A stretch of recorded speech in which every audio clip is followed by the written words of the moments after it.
In this video, you'll learn how to buy the Santos FAM token during its pre-sale.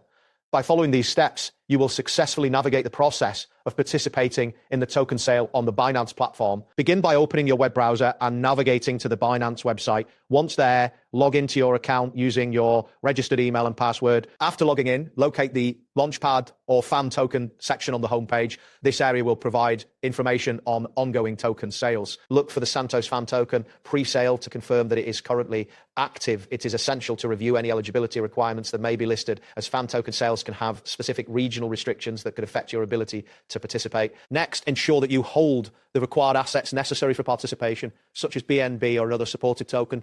Check the sale announcement for any snapshot or holding requirements that may apply to this pre-sale. Avoid transferring or moving your funds during any specified snapshot periods, as this could impact your eligibility. It is also advisable to confirm your wallet balance before proceeding to ensure you have enough funds to participate. Make sure to read through the sale rules carefully to understand the limited time nature of the participation window. Once you have verified your eligibility and prepared your assets, you can proceed to participate in the pre-sale.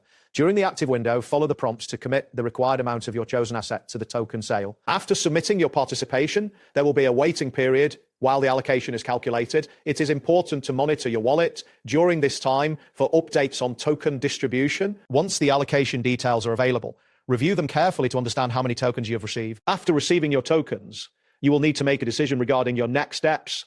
You can choose to hold your tokens for potential future value or trade them on the market once they're listed. This decision will depend on your investment strategy and market conditions. Understanding the implications of your choice is crucial for managing your investment effectively. That wraps up today's guide. Thanks for watching, and catch you in the next tutorial.